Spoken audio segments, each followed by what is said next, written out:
Pada bulan Ramadan ini, Malaysia menjadi syurga makanan atau food heaven.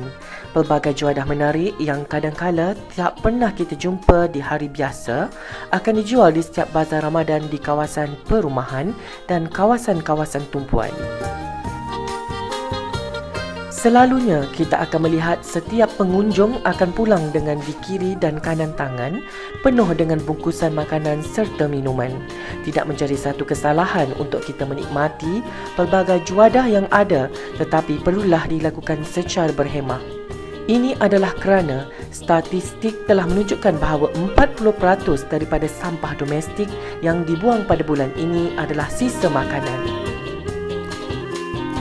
Makanan yang tidak dihabiskan atau yang tidak terjual di bazar-bazar Ramadan adalah merupakan antara penyumbang utama kepada peningkatan kutipan sisa selain daripada bahan bungkusan seperti plastik dan polistiren.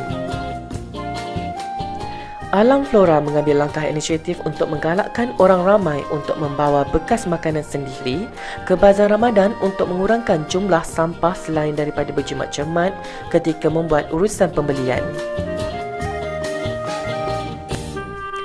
Selain itu, penggunaan semula bekas makanan ini juga untuk membangkitkan kesedaran awam tentang keperluan penjagaan alam sekitar selain selari dengan konsep Go Green.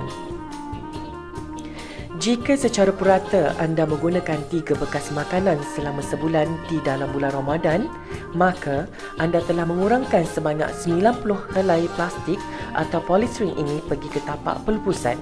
Kalau didarabkan dengan beratus ribu orang, cuba bayangkan.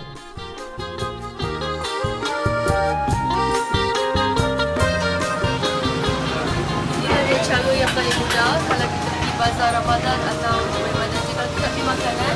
Saya dah siapkan cara yang terbaru. Kita bawa beg dalam ni. Tengok dia. Macam-macam Tupperware ada. Jadi ini adalah satu cara untuk kita menjimatkan plastik daripada bila beli tu kita buang sepah-sepah kan. Maksudnya ni kemas, cantik, bersih, airtight lagi. Lepas tu kita masuk dalam beg kan.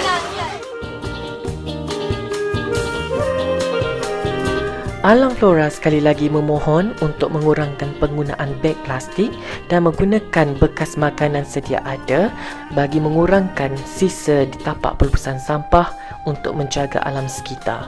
Love food, hate waste.